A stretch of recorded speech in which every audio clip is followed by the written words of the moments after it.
Good evening student, स्वागत है आपका मेरे यूट्यूब चैनल नोट्स एम्पायर में। इस चैनल पे आपको रांची यूनिवर्सिटी के अंतर्गत आने वाले बीएड कॉलेज का नोट्स, असाइनमेंट, प्रोजेक्ट ये सब आपको यहाँ पे मिलता है।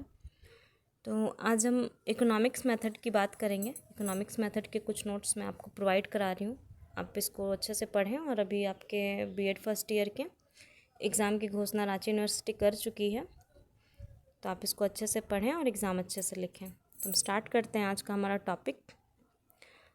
आज का ये इकोनॉमिक्स मेथड पे है, तो शुरू करते हैं। What is instructional objective and it's procedure. सवाल है, अनुदेशात्मक उद्देश्य क्या है तथा इसकी प्रक्रिया को लिखें।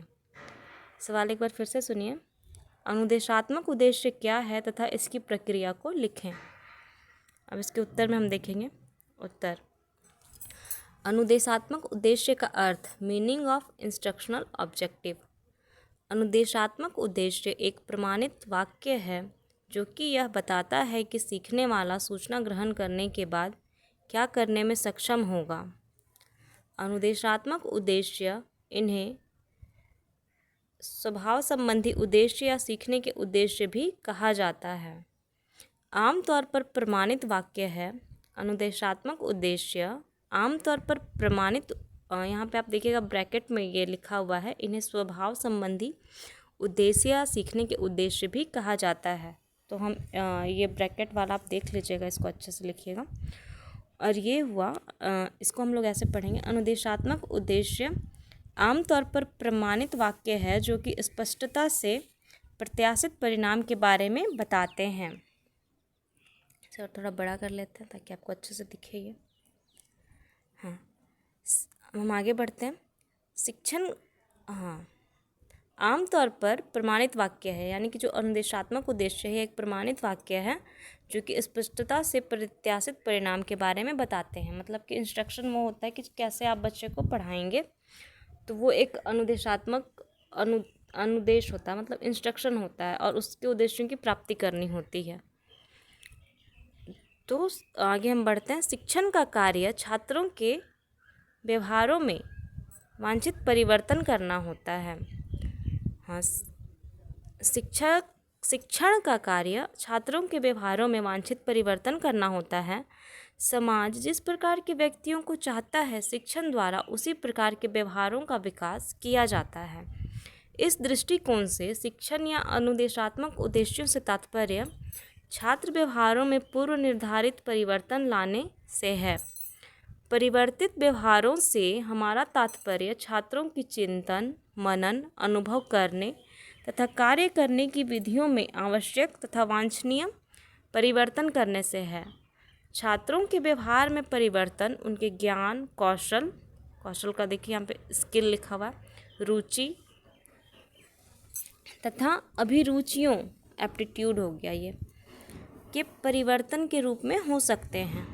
मतलब जो शिक्षक होता है वो अपनी शिक्षण के माध्यम से, अपनी शिक्षा के माध्यम से बच्चों में वो ऐसे परिवर्तन लाता है कि उनमें चिंतन, मनन या अनुभव या कार्य करने की क्षमता में विकास होता है। वो चीज़ों को सीखते हैं, उनके ज्ञान में, कौशल में। ज्ञान यहाँ नॉलेज, कौशल स्किल, रुचि आपकी हॉबी हो सकती है, इंटरेस्ट हो सकता है, अभिरुचियाँ जो भी बच्चे का एप्टीट्यूड होता है, उन सब में परिवर्तन लाना शिक्षा का कार्य है। उन सब में वो परिवर्तन अपने शिक्षा के माध्यम से लाता है। और वो जो शिक्षा का जो वो प्लानिंग करता है, जो योजना बनाता है कि कैसे उसे कब, क्या और कैसे बच्चों को पढ़ाना है, तो वही चीज़ है अनुदेशात्मक उद्देश्य। मतलब जिस उद्देश्य को उसने ध्यान में रखकर अपनी एक योजना बनाई है बच्चे को पढ़ाने की, तो वही है उसकी अनुदेशात्मक उद्देश्य। ठीक है, तो यहाँ तक आपने देखा। अब आगे देखते हैं। कौशल, रुचि तथा अभिरुचियों में परिवर्तन के रूप में हो सकते हैं, मतलब बच्चे में ये परिवर्तन आते हैं। ठीक है, दूसरे शब्दों में जो छात्र शैक्षिक प्रक्रिया से गुजर चुका है या जिसने शिक्षा प्राप्त कर ली है, तो उसके ज्ञान, कौशल, रुचि तथा अभिरुचियों में परिवर्तन आवश्यक है। मतलब अपने एक छोटे से बच्चे को देखा है, वो स्कूल जाता है, फिर आप उसको 1 साल के बाद देखते हैं तो उसमें बहुत सारी चीज़ें परिवर्तित हो चुकी होती हैं, बहुत सारी चीज़ें बदल चुकी होती हैं। वो पढ़ाई मायने सीख चुका होता है, उसे एक टेंशन होती है कि मुझे घर जाके होमवर्क करना, तो इस तरह की चीज़ें उसमें जो परिवर्तन आता है, फिर वो चीज़ों को समझता भी है, अपनी रुचि के बारे में, रुचि का कार्य वो करता है, उसमें कुछ कौशल का विकास होता है, कुछ स्किल डेवलप होता है। तो इस तरह से कुछ परिवर्तन बच्चों में आते जाते हैं। अब हम आगे देखते हैं। यदि परिवर्तन वांछित दिशा में होता है तो हम कह सकते हैं कि शैक्षिक उद्देश्यों की प्राप्ति हो चुकी है। मतलब शिक्षक ने अपनी शिक्षा, जब वो शिक्षा दे रहा है बच्चों को, जो भी शिक्षा दे रहा है, उस शिक्षा से अगर वांछित उद्देश्य की प्राप्ति होती है, मतलब जो भी उद्देश्य को ध्यान में रखते हुए शिक्षक ने जो भी अपनी योजना बनाई थी, अगर उस उद्देश्य को वो प्राप्त कर लेता है अपनी शिक्षा देने के माध्यम से, तब यह माना जाएगा कि शैक्षिक उद्देश्यों की प्राप्ति हो चुकी है। यदि शिक्षा प्रभावोत्पादक विधि से दी जाती है तो छात्र पहले से विभिन्न व्यवहार करेगा।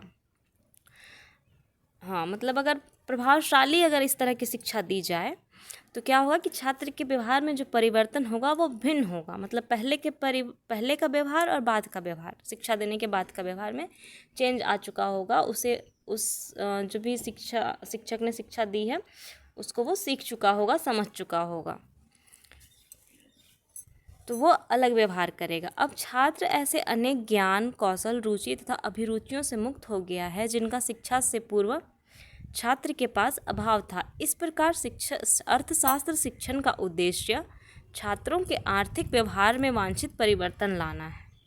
तो इस प्रकार से जब अर्थशास्त्र शिक्षण जो है, अभी हम लोग क्योंकि अर्थशास्त्र मतलब इकोनॉमिक्स मेथड की बात कर रहे हैं, अर्थशास्त्र की बात कर रहे हैं, तो यहाँ पे अर्थशास्त्र शिक्षण के संबंध में जो भी उद्देश्य शिक्षक तय करेगा, जैसे कि अगर वो मांग पढ़ा रहा हो शिक्षक या पूर्ति पढ़ा रहा हो, तो वो एक उद्देश्य अपना वो रखेगा कि इस शिक्षा के बाद बच्चे क्या सीखेंगे। तो उन उद्देश्यों की प्राप्ति, उन शैक्षिक उद्देश्यों की प्राप्ति करने के लिए जो योजना बनाते हैं उसे ही अनुदेशात्मक उद्देश्य कहते हैं। अब हम आगे देखते हैं अनुदेशात्मक उद्देश्य की परिभाषा। Definition of instructional objectives.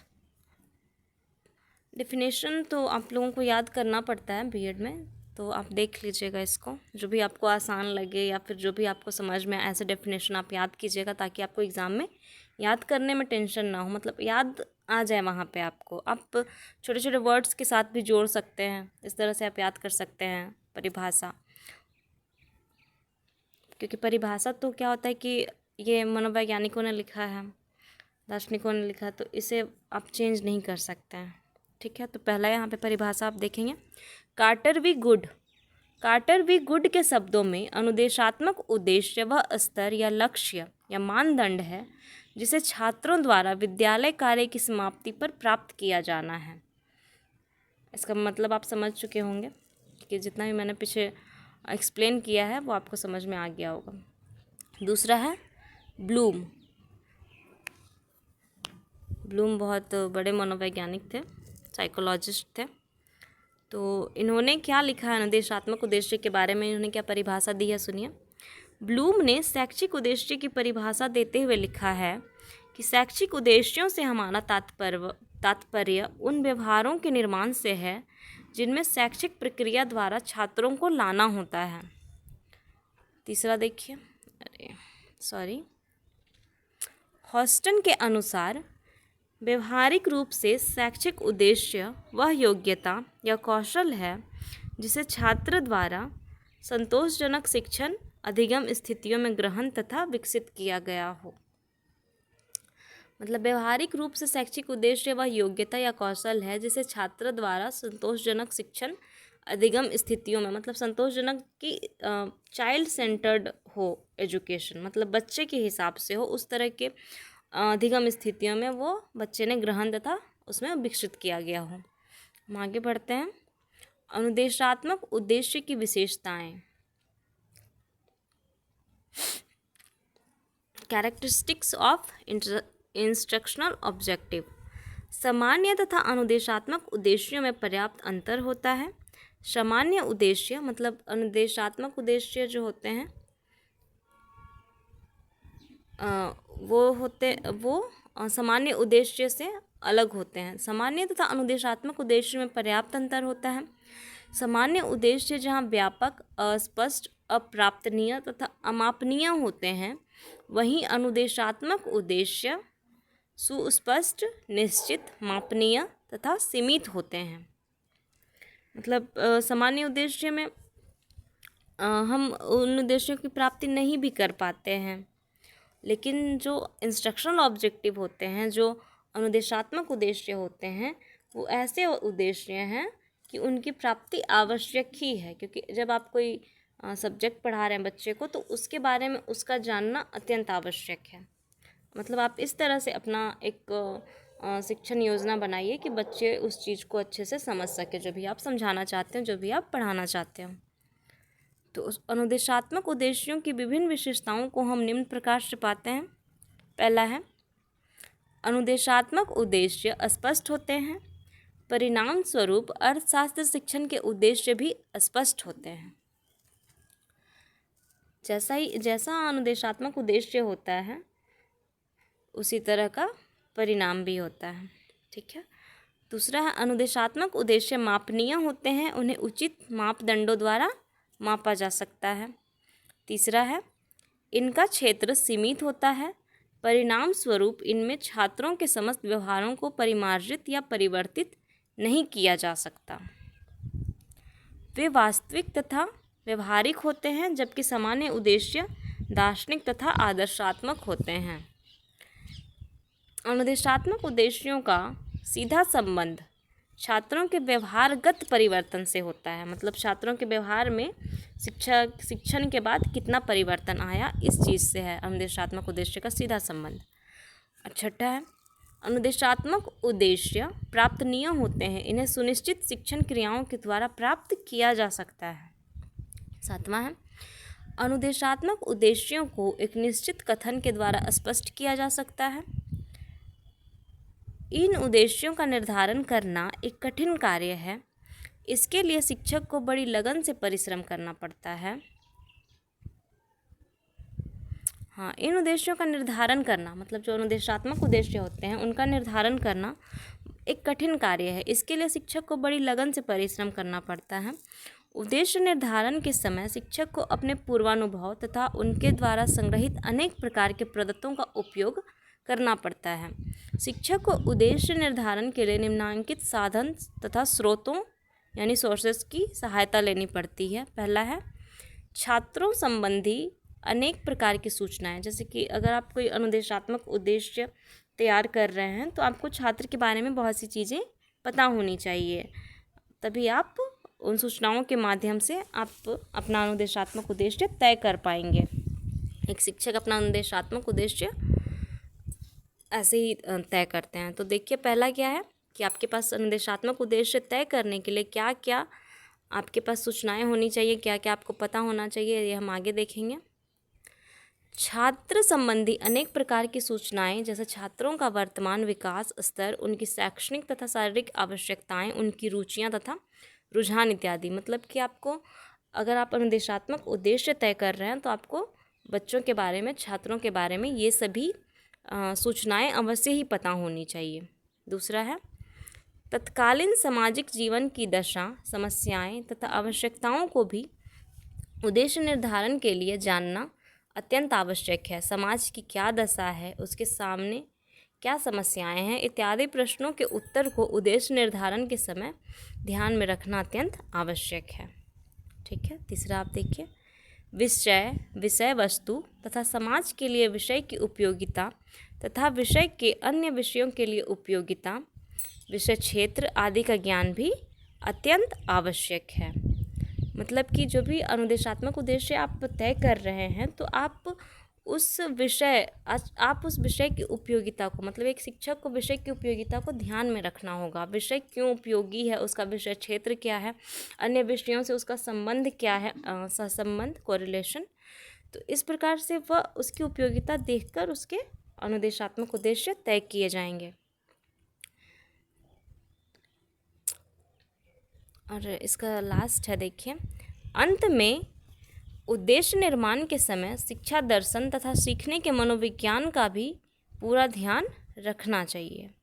तो इस तरह से हमने आज अनुदेशात्मक उद्देश्यों के बारे में जाना, अनुदेशात्मक उद्देश्य का अर्थ जाना, उसकी परिभाषा को जाना तथा उसकी अनुदेशात्मक उद्देश्य की विशेषताओं को जाना। अब हम आगे की क्लास में इसे और देखेंगे तथा इकोनॉमिक्स ऐसे ही करते करते धीरे धीरे करके इकोनॉमिक्स के सारे नोट्स कंप्लीट करते जाएंगे।